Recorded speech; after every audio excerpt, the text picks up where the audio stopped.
এখানে আমি রুই মাছ নিয়ে নিয়েছি। এই রুই মাছের মধ্যে আমি দিয়ে দিলাম এখানে 4 চা চামচ পেঁয়াজ বাটা, এখানে রসুন বাটা নিয়েছি 3 চা চামচ, আদা বাটা 2 টেবিল স্পুন। এখানে আমি মাছ নিয়েছি 800-900 মতন মাছ আছে। আর এখানে দিয়ে দিলাম দই। আমি আজকে মাছের একটা দারুণ মজাদার একটা রেসিপি বানিয়ে আপনাদেরকে দেখাবো।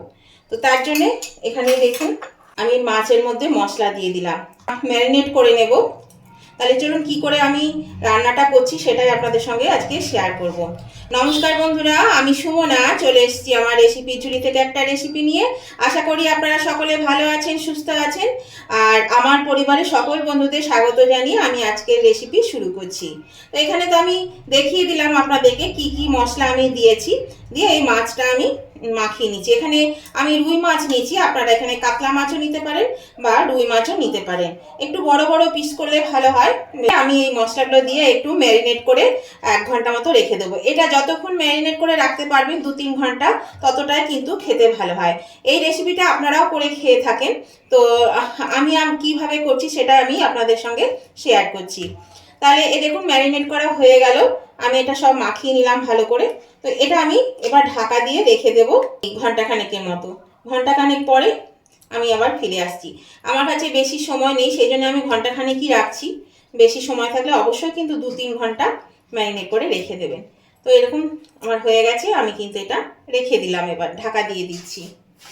এটা ঢাকা দিয়ে আমি রেখে দিচ্ছি। আমি 1 ঘন্টা পর ফিরে এলাম বন্ধুরা।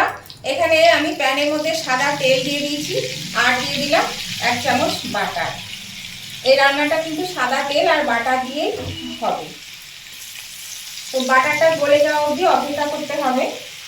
দেখুন বাটারটা কিন্তু গলে গেছে। এবার আমি এই যে ম্যারিনেট করে রাখা মাছগুলো এর মধ্যে দিয়ে ভেজে নেব।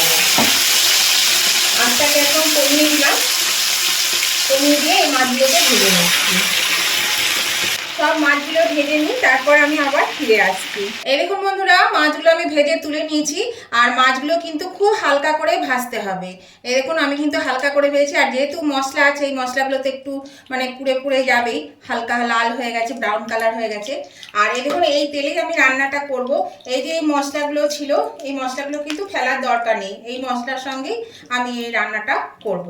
তাই চলুন আমি এবার সরাসরি রান্নায় চলে আসি।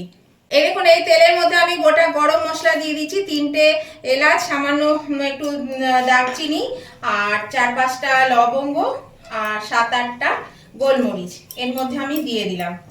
এবার আমি কিন্তু আঁচটা কমিয়েই ভাজবো, তেলটা গরম আছে, আঁচটা আমি কমিয়েই ভাজবো। এবার এই যে মাছটা ম্যারিনেট করে রেখেছিলাম, সেই মশলাটা কিছু এখানে রয়ে গেছে, সবটা তো মাছের সঙ্গে যায় না, সেই মশলাটা আমি এর মধ্যে দিয়ে দিচ্ছি। মশলাটা একটু কষিয়ে নেব। মশলাটা কিন্তু কষানো হয়ে গেল। এবার আমি এখানে নিচ্ছি, এই যে এখানে প্রায় 12-14টা কাজু বাদাম আর 1 টেবিল চামচ চার মগজকে আমি বেটে নিয়েছি। আমি কিন্তু আগে আর দেখাইনি, আমি ভিজিয়ে রেখে এটা বেটে নিয়েছি। কারেন্ট নেই, খুব কিচিমিচি লাগছে, তো সেই জন্যে এটাকে আমি বেটে নিয়েছি, আর দেখাইনি। নিয়ে আস্তে আস্তে নাড়তে হবে, কারণ এটা কিন্তু মানে পুড়ে যেতে পারে, লেগে যেতে পারে, সেই জন্য কিন্তু একটু খেয়াল রাখতে হবে। আর একটা কথা বলে দিই বন্ধুরা, মাছটা ধোয়ার পরে কিচেন টাওয়েল দিয়ে কিন্তু মাছটা ভালো করে জলটা সোক করে নেবেন, যাতে মাছের মধ্যে জল না থাকে, তারপর মাছটা ম্যারিনেট করতে হবে। এটাতে একটু ভাজা ভাজা করে নেব। আঁচটা আমি মিডিয়ামে দিয়ে দিলাম। এর মধ্যে দিয়ে দিচ্ছি স্বাদ অনুযায়ী নুন আর চিনি, একটু নুন আর চিনি দিয়ে দিলাম।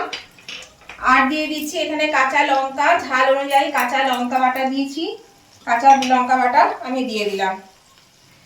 আর এখানে দেখুন 1/2 চামচের একটু বেশি হবে গোলমরিচকে বেটে নিয়েছিলাম, সেই গোলমরিচটা আমি এর মধ্যে দিয়ে দিচ্ছি। দিয়ে এটা দিয়েও আবার কষিয়ে নেব। সমস্ত মশলাটা কিন্তু আগে একটু ভালো করে কষিয়ে নিতে হবে। হ্যাঁ বন্ধুরা, আজকে আমি আপনাদেরকে দেখাচ্ছি রুই মাছের রেজালা। তো এটা আপনারাও করে থাকেন, তো আমি কিভাবে করছি সেটা আমি দেখালাম। আমরা ঝালটা যেহেতু একটু মানে কম খাই, আর এই কাঁচা লঙ্কার ঝালটা তবু একটু খাই, মানে কম খাই কিন্তু খাই, শুকনো লঙ্কা তো খায় না। আপনারা যেমন ঝাল খাবেন সেই মতন দেবেন। এটাকে এবার ভালো করে একটু কষিয়ে নিতে হবে। নতুন বন্ধু যারা আমার চ্যানেলে প্রথম এসেছেন, আমার চ্যানেলটা প্রথম ভিজিট করছে, তাদের কাছে আমার অনুরোধ, যদি রেসিপিগুলো আপনাদের ভালো লেগে থাকে তাহলে অবশ্যই কিন্তু একটু সাবস্ক্রাইব করে আমার পাশে থাকবেন, আর আমার পাশে থাকা বেলটা ক্লিক করে দেবেন। তাহলে যখনই আমার নতুন নতুন ভিডিও আপলোড করব, সাথে সাথে নোটিফিকেশন আপনাদের মোবাইলে পৌঁছে যাবে, আর সবার আগে আপনারা কিন্তু আমার ভিডিও দেখতে পাবেন। আর আমার বন্ধু হয়ে অবশ্যই কিন্তু পাশে থাকবেন। আর আমার উভয় বন্ধুদেরকেই বলছি, আজকের এই রেসিপিটা দেখতে দেখতে যদি এখনো পর্যন্ত লাইক দিতে ভুলে গিয়ে থাকেন, প্লিজ বন্ধুরা একটু লাইক করে দেবেন। আপনাদের একটা লাইক আমাকে এগিয়ে নিয়ে যেতে অনেকটা সাহায্য করে। আর ভালো লাগলে, যদি খুব ভালো লেগে থাকে আজকের রেসিপিটা, তাহলে আপনাদের বন্ধু বান্ধব আত্মীয় স্বজন সকলেই যাতে পেয়ে যায়, তার জন্য কি করবেন, প্রচুর পরিমাণে একটু শেয়ার করে দেবেন। আর কেমন লাগলো আজকের এই রেসিপিটা সেটা জানাতে কমেন্ট করতে ভুলবেন না। আপনাদের মিষ্টি মিষ্টি কমেন্টগুলো পড়তেও ভালো লাগে, আর একটা কমেন্ট আমাকে এগিয়ে নিয়ে যেতে অনেকটা সাহায্য করে। সেই জন্য লাইক শেয়ার কমেন্ট করতে কিন্তু আমার উভয় বন্ধুদেরকেই অনুরোধ করছি, ভুলবেন না। দেখুন মশলাটা কিন্তু অনেকটাই কষানো হয়ে গেছে। এই দেখুন বন্ধুরা, তেল ছেড়ে দিয়েছে মশলা থেকে। এবার আমি এখানে ওই যে বাকি যে দইটা আমার ছিল, আমি গুটিয়ে রেখে দিয়েছিলাম, খানিকটা মাছে দিয়ে ম্যারিনেট করে নিয়েছিলাম, আর বাকিটা রেখে দিয়েছিলাম, সেই দইটুকু আমি এর মধ্যে দিয়ে দিলাম। এই দইটা দিয়ে এবার আমি এটা একটু কষিয়ে নেব। আঁচটাকে কিন্তু কমিয়ে দিতে হবে, তা নাহলে কিন্তু দইটা ফেটে যাওয়ার সম্ভাবনা থাকবে। সেই জন্য আঁচটাকে কমিয়ে এটা করতে হবে। এই দেখুন বন্ধুরা, এটা কিন্তু ফুটছে। এবার আমি এখানে এই যে সমস্ত রসুন বাটা, কাজু বাদাম বাটা, টক দইয়ের জল সমস্ত বাটিগুলো ধুয়ে এই জলটুকু এখানে আমি দিয়ে দিলাম। এবার জলটা দিয়ে আমি এটা একটু ফুটিয়ে নেব। এটাতে কিন্তু খুব বেশি জল লাগে না, অল্প জলেই এটা দিতে হবে। এটা হালকা গ্রেভি হবে, খুব বেশি পাতলা গ্রেভি হবে না, এটা আলতোভাবে গ্রেভি। এটা ফুটতে থাকুক। দেখুন বন্ধুরা, গ্রেভিটা ফুটতে শুরু করেছে। এবার আমি এই ভেজে রাখা মাছগুলো আলতো করে দিয়ে দেব। এর মধ্যে সমস্ত মাছটা আমি দিয়ে দিচ্ছি। আর মাছগুলো এতটাই নরম হয়ে গেছে ম্যারিনেট করার পরে, যে মানে খুব বেশি এখানে রাখা যাবে না। মাছ তো দেওয়া হয়ে গেছে।